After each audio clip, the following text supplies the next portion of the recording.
Yeah, good morning, class. I am Mr. Masana Jesise, who is coming to teach tenses. Now, as you already know, tenses are very, very important when you come to our spoken and written language as far as English is concerned. So the right usage of tenses will help us to communicate very well, and it will also enhance understanding, given the fact that if you are talking to people or writing to people, you must know the right tenses to use, you see, to indicate actions that you are trying to refer to. Now, let's just put it this way. Assuming you want to talk to someone, or you want to address, or you want to write to somebody, and then referring to things that happened before, so you must know the right tenses to use. Otherwise, you may not communicate very well. In a like manner, if you also want to talk to somebody referring to actions that are happening as of the time of speaking or writing, so you must also know the right tenses to use. Otherwise, you may not help in enhancing understanding. So tenses are very important. So today, we're going to look at tenses. We start with the definition, the different types and aspects as well. So let's start. So what are tenses? Tenses are forms that verbs take to show the time of an action or state of being. They simply refer to the state of the verb in relation to time. So this is very important. So it means the verbs that we use when you come to speaking or writing, you see, must reflect their tense form as to whether we are referring to now, before, or later. So that's what it means. In other words, tenses are very important to indicate the time in which we are trying to refer to a particular action. Now, let's look at types of tenses. Though people come from different schools of thought, some would argue that we have only two and others are aspects, others are saying we have three and others are aspects. But as far as our research is concerned, we are coming to look at three different types of tenses and their various aspects. And then today, I would start by looking at present tense first. If there's time, we'll continue with the other tenses and their aspects as well. Now, present tense. On the present tense, we're going to look at simple present tense. This is a tense that expresses an action that is occurring now or a state of being at the present time. In addition, it expresses habitual actions, general or universal truth. The simple present tense is usually formed by using the base form of the verb or bare infinitive. Now, let's put it this way. So when we look at verbs as words, they are used in their base form. When we say base form, okay, when we say base form, it means they shouldn't be inflected with either S or ES, or they should not be given morphemes, that's D or ED. So they need to be in their bare form. But now when you look at this simple present tense, whether we inflect with S or ES also depend on the subject. Now, assuming you have a singular subject, with the exception of I and you, they will take S or ES as inflection. But now, if the subject is plural, whether noun or pronoun, the verb must not be inflected with S or ES. Let's have some examples. Number one, he goes to school every day. Now, when you look at that example, we have the subject he and the verb follows, which is goes. So this indicates present habitual action, and the verb is inflected with ES, you see. So that means the verb is agreeing with the subject, and also it indicates an action that is going on now. Number two, the Gambia is in West Africa. The Gambia is in West Africa. That's universal truth. We know Gambia is located in West Africa. So the is there is also present, but also is a universal truth. Example 3, the boy speaks good English. Now, when you look at the subject, the boy, you look at speaks good English, so the verb speaks, you see, is also present, simple present tense. So it's indicating that an action, you see, that is going on as of the time of speaking or writing. From there, note, the simple present tense can also be used to express future time. Example 1, we travel abroad next month. The man plays football next March.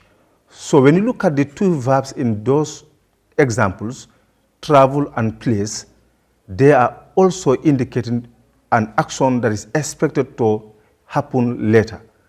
So they are not in the past, or they are not going on as of the time of speaking. Also, to summarize the plot or subject matter of a literary work, such use is called literally present.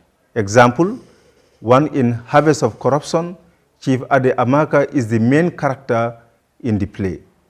And then 2, to make a historical event seem current, such use is called historical present. Example number 1, the Gambia gains her independence in 1965. So these are examples under simple present tense, so that we know we may not only limit ourselves to 1 or 2, but we have options. When they are well applied, then they'll be able to reflect the tense that we are trying to express, that is simple present tense.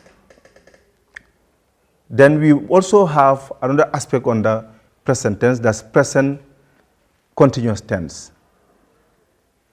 Now, when you look at present continuous tense, it says this tense expresses an action that is going on at the time of speaking or writing. It is obtained by adding the primary auxiliary verb to verb forms of be, that's present, to the ing form of the main verb. In other words, if you want to write present continuous tense, there is a formula which must cross your mind. That is, anytime you want to change a given verb to present continuous tense, it means you either have am or is or are, and you change the verb in question to ing. You get the point? So it means present continuous tense, you have am, is, or are. Then you change the verb to ing. Examples, we have number 1, I am watching the news on TV. Now, when you look at I, there's auxiliary verb am, and watching follows, which is the main verb and is in the ing form. That's the progressive or continuous form. Example 2, the teacher is teaching the students. Now, when you look at that example, the teacher, which is third person singular, it also agrees with is, and then the verb teach is in the continuous or progressive form. Number 3, the cooks are preparing chicken for breakfast. When you look at that example, the cooks is a plural subject. That's why you have are there, and then the verb prepares changes to ing. So you say the cooks are preparing chicken for breakfast. In short, when you come to present continuous tense, the am is used for only I, which is first person singular, and then is used for third person singular, while are is used for third person plural and other areas. That second person singular or plural will all go with are. Then any verb in question, you change it to ing. Then from there, we also move on to the third point, that's present perfect tense. This tense is used to describe an action that had begun in the past and has just been completed. It is obtained either by adding the primary auxiliary verbs have or has to the past participle form of the main verb. In other words, the formula for present perfect tense is you have either has, which will go with all singular subject with the exception of I or you and have for all categories. So in other words, when subjects are plural, you use have. When they are singular, you use has with the exception of I and you. Let's look at examples under that. Number 1, she has gone home. The subject there is she, which is third person singular. Now it agrees with has, and gone comes. When you look at gone, it's a past participle of the verb go. So you cannot say she has went home, and you cannot say she has go home, but you say she has gone home. So that shows that it is a present perfect tense. Number 2, I have just completed my dinner. The I, as we said earlier, you cannot say I has. You have to say I have, even though the I is singular, but the rule says it always agree with a plural verb. Therefore, you say I have just completed my dinner. John, example 3, John has visited me every night this month. Now, John is third person singular, so it also has to go with has, and then the verb visit changes to its past participle form, that's visited. So you say John has visited me every night this month. So when you look at these examples, you come to realize that what is similar is that all of them have two verbs, an auxiliary verb and a main verb. And each of the auxiliary verb is either has or have, and then the main verb is always in the past participle form. Then we move on to the fourth aspect, which is the last, that's present perfect continuous tense. This is used to describe an action that has begun in the past, continues into the present. It is obtained either by adding verbs have or has plus been to the ing form of the main verb. In other words, for you to form present perfect continuous tense, the formula which must cross your mind is either have or has plus been plus progressive or continuous form of the verb in question. Examples. Number 1, they have been trying to contact her. Now, when you look at that, you have they, which is plural, subject, third person plural, and you have, then been follows, then the verb try is in its continuous or progressive form. They have been trying to contact her. Example 2, she has been attending this program for years. So when you look at this subject, there is third person singular, so it also will go with has. Then you have been, and then the attend is in its continuous form. So you say she has been attending this program for years. Example 3, I have been mourning for his death. So when you look at the subject I, it will also go with have, then you have been, and then the mourn is in its continuous or progressive form. The last example is example 4, which goes this way. We have been sitting here since in the morning without food and water. We, which is first person plural, you see, goes with have, then you have the been, and then the sit is also in its progressive or continuous form. We have been sitting here since in the morning without food and water. So basically that's it for a simple present tense. We talked about simple present tense, present continuous tense, present perfect tense, and also present perfect continuous tense. So now we are going to move to the other tense form, which is past. Now, when you look at past tenses, we have simple past tense. When you look at simple past tense, it goes this way. This tense indicates that an action started and was completed in the past. May I repeat? Simple past tense indicates that an action started and was completed in the past. Examples. Number 1, he won gold medals at the National Athletics Finals last year. he won gold medals at the National Athletics Finals last year. Okay. Then number 2, the girl went home an hour ago. So when you look at these 2 examples, number 1, you see they are won. There is nothing like win or wins because the action was already in the past. So you have to use won. He won instead of he wins. And when you look at number 2, we have went instead of goes because the action happened before. Example 3, the students entered the classroom quietly. So it shouldn't be entered but entered. So it is inflected with the morpheme ed to indicate that the action was done in the past and was completed. So when you look at these examples on the simple past tense, what is common is that all of them have verbs in their past forms. So when you are referring to an action which happened before, you must not use present or future. So all of them must be in their past forms. Then from simple past tense, we move on to past continuous tense. Past continuous tense. This tense is used to describe an event or occurrence that was ongoing or continuing in the past at the time of speaking or writing. It is formed by using the past form of be plus a main verb in ing form.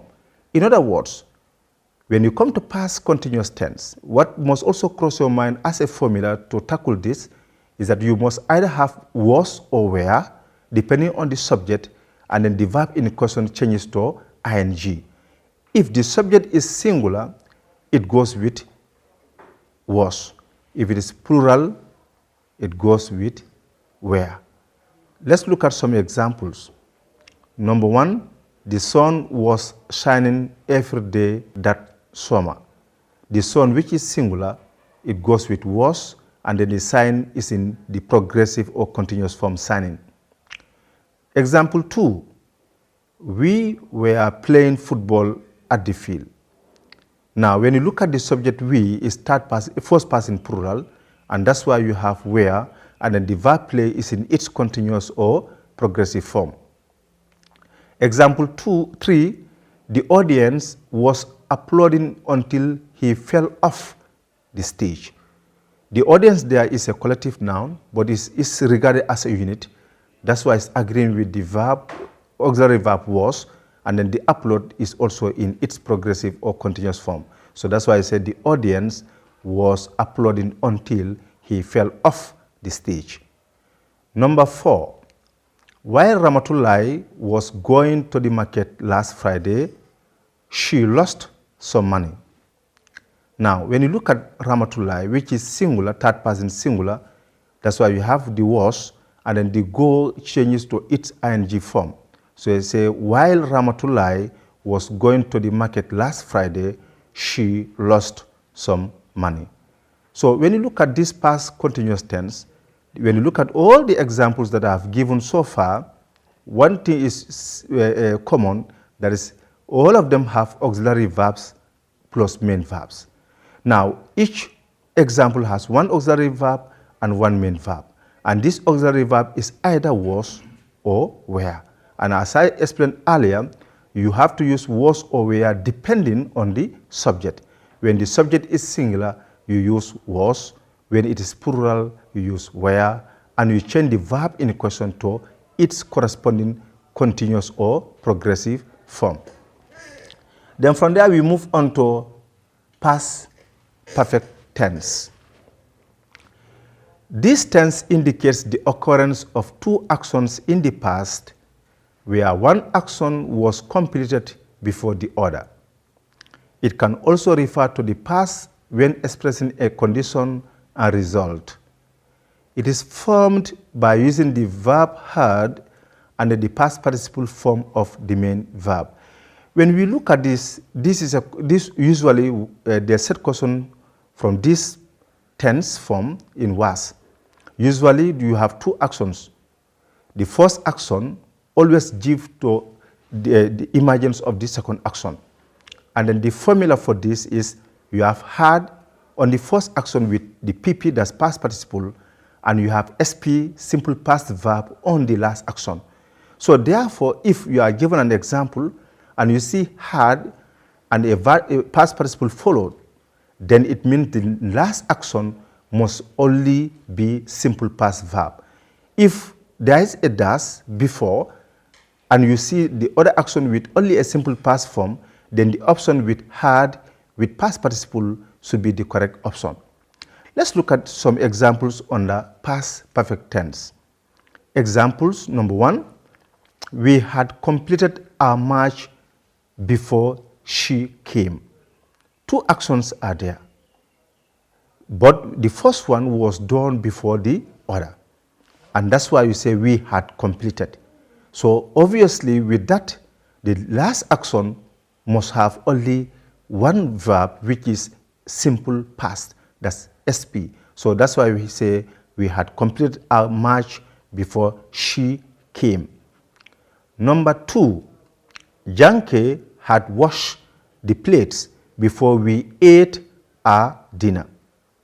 Now, you will see the washing of plates precedes that of the eating of dinner. And that's why there are 2 actions. And that's why the first one, it goes this way. Janke had washed the plates before we ate our dinner. Example 3, I had left for Banjul by the time my friend arrived at my house. 2 actions there too. And the first one you say had left. And when you look at the last action where we have the word arrived, so that we have 2 actions, and the first one, I had left for Banjul by the time my friend arrived at my house. So you take note of this, those who are preparing for us especially, that anytime you use past perfect tense, usually 2 actions are involved. The first one will have had with past participle, and the last one will be only SP or simple past verb. Then from there we move on to past perfect continuous tense. This tense is used to indicate an event, action, or occurrence that started before another event, action, or occurrence in the past. We can say that one action or event interrupted another.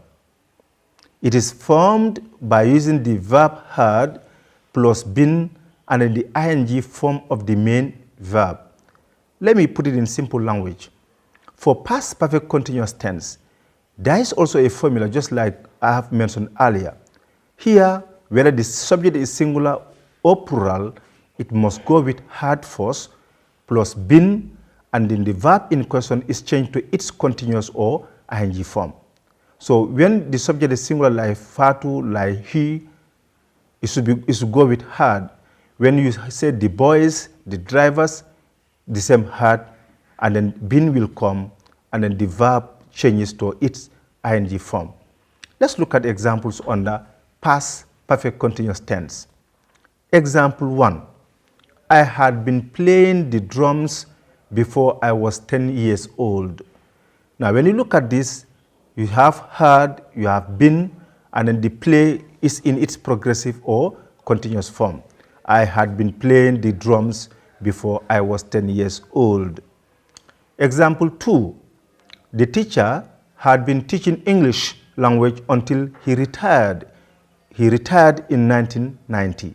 Now when you look at that too, you say the teacher had been teaching, you see, English language until he retired in 1990.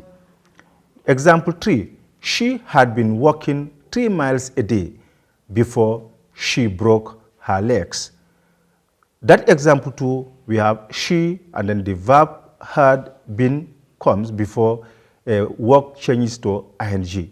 So when you look at this past perfect continuous tense, all the examples that I've mentioned earlier, they all have had, all the hads are followed by been, and then the verbs in question change to progressive or continuous form.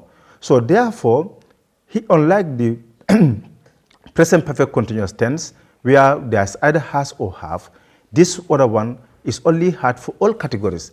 it doesn't matter whether the subject is singular or whether it is plural. So you take note of that. So the formula is had plus been and then plus progressive or continuous form of a given verb. Then from there we move on to our last part, that's future tenses. Now, when you look at future tenses, we have simple future. This refers to an action that will happen or occur in the future. It means it's something or it's an action or event which will happen later. It has not happened before, and it is not happening as of the time of speaking or writing, so it is expected to happen later. Simple future tenses are commonly formed with the use of words will and shall plus the base form of a given verb. Now, these are not the only rules, but these are common ones. For instance, when you use I, that's first person singular or plural, I, we, they are always followed by shall to indicate future actions or tense. But all other subjects will go with will. You can say he will, she will, it will, they will, the man will, etc. But I shall and we shall, because they are first person singular or plural pronouns. Note, will is accepted with other person. Okay, that's it. So let's look at examples here. Example 1, we shall arrive there by noon. We shall arrive there by noon. So when you look at this structure, it means the arrival has not taken place. It means the action is yet to happen. It means it was not done before and it is not going on now. So it is expressing something that is to be done or that is to happen later. Example 2, he will come tomorrow. He will come tomorrow. When you look at this also, it is also telling an action or event which will happen later. So it has not happened before, and it is not happening as of the time of speaking or writing. Example 3, I shall travel to the United States tomorrow. So that also indicates an action or event which will happen later. So when you look at examples that we discussed so far, all these 3 examples have either will or shall before verbs come. And these verbs are all in their base form.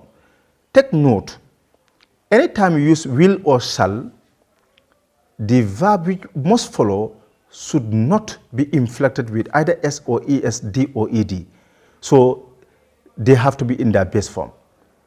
We know pretty well when you come to subject-verb agreement, if the subject is singular, the verb should be inflected with S or ES to agree. And when the subject is plural, the verb shouldn't be inflected. But since these verbs that we use are indicating an action or event that are expected to happen later, and given the fact that they are all preceded by modal auxiliary verbs, verbs that is shall or will, that disable any other verb which comes after them to take any inflection.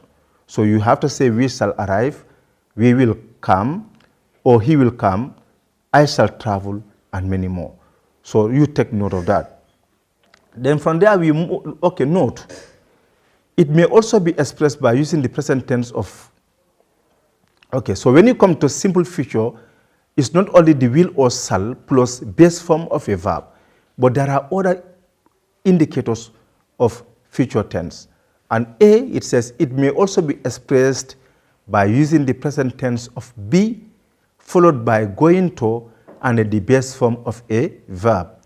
Example number 1, I am going to drive her to the airport. When you say I am going to drive somebody to the airport, there's all indication that the action has not happened and the action is not going on as of the time of speaking or writing, but the action is expected to happen later. Example 2, Lamin is going to do well in the exams. When you look at is going to do well in the exams, it's also indicating that this action or event will happen later. So it means for us to form simple future tense, we shouldn't just limit ourselves or our understanding to will or shall plus base form of verbs, but we can use verbs to be plus going to and then base form of a verb, and that will all equally indicate future or tense. B, it may also be expressed by using the present tense of be followed by about to and the base form of the verb. Examples. Number 1, we are about to begin the ceremony. Now, when you look at this structure, we are about to begin the ceremony is telling anybody that the action has not started and it is not going on. So it's about to happen. So it is indicating something that is expected to happen later. Example 2, Ami is about to leave the airport. So when you look at about to leave the airport in this structure, it also indicates that the action has not happened before, it's not happening as of the time of speaking, but it's expected to happen later. Then we move on to C. It may also be expressed by using the present progressive tense of a verb with a word or word group that expresses future time. Example 1. The visiting lecturer is leaving next week. Now, when you look at this example, is leaving next week is indicating an event or an action that is expected to happen later. Number 2, the villagers are holding the elections next month. So when you look at are holding, this is also indicating an action or event which is expected to happen later. It has not happened before, it is not happening as of the time of speaking or writing, but is expected to happen at a later date. From there, we move on to future continuous tense. Now, future continuous tense indicates an action or indicates actions that are ongoing or continuing in the future. It is commonly used in sentences by using will or shall plus be and ing form of the main verb. In other words, it also has its own formula.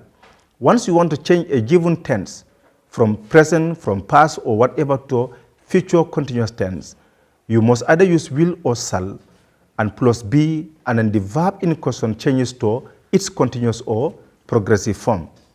Let's look at examples on this. Example 1. I shall have. Example 1. His parents will be attending the convocation. His parents will be attending the convocation. When you look at this example, you come to realize that we have the will plus be, and then the attend is in its progressive or continuous form. So therefore, it's going to be correct to say his parents will be attending the convocation. So it's indicating an action that's going to be in progress later. Example 2, I shall be meeting the manager. I shall be meeting the manager, you see, of the bank. Now that shall plus be plus meeting is also indicating future continuous tense. So therefore, when you look at these two examples, what is similar in them is that both the two examples have either shall or will, depending on the subject, plus be, and then the verbs in question are both changed to ing form or continuous form of them. Then we move on to future perfect tense. It indicates an event that will be completed sometime in the future. It is formed by using will or shall plus have and then the past participle form of the main verb. So in other words, when you come to future perfect tense, the formula is very simple. We use will or shall plus have plus past participle of the main verb. So will, as I said earlier, will go with other categories, while shall will go with first person singular or plural pronoun. Let's look at examples. Example 1. I shall have completed 10 years of work in August this year. So that shall have completed is also indicating future perfect tense. So that's why we have the subject I, and it goes with shall, and we have the have there, and then the verb which is complete is in its past participle form that's completed. So I shall have completed 10 years of work in August this year. Example 2, she will have gone home by tomorrow. So she is a third person singular, so that's why we have the will and we have the have, and the verb go changes to its past participle, that is gone. So when you look at these two examples, we have either shall or will plus have, and then the verbs in question change to their past participles. So example 1, I shall have completed, and example 2, she will have gone home by tomorrow. Then the last point is future perfect continuous tense. This tense is used to indicate an action that is continuing into the future and will be completed at a specified time. It is formed by using will or shall plus have plus been and the continuous form of the main verb. In other words, for you to form future perfect continuous tense, you must master the formula. That is, you either use will or shall plus have plus been plus continuous or progressive form of the main verb. Now, the will is for other groups, while the shall for first person singular I or we. So let's look at examples under future perfect continuous tense. Examples. Now we have example 1. I shall have been living in New York for 5 years by May 2019. May I repeat? I shall have been living in New York for 5 years by May 2019. This shall have been living is indicating future perfect continuous tense. So, and the I, since it is first person, it goes with shall. Number 2, when he turns 30, he will have been teaching in Charles Jau Memorial Academy for 8 years. When he returns 30, he will have been teaching in Charles Jau Memorial Academy for 8 years. So when you look at these two examples, you have shall or will for each of them, plus have, plus been, and the verbs in questions are also changed to their continuous or progressive form. So this is the end of our lesson for today, and I hope that when you come next class, we're going to continue from where we stop. So I wish you all the best of luck. Thank you very much.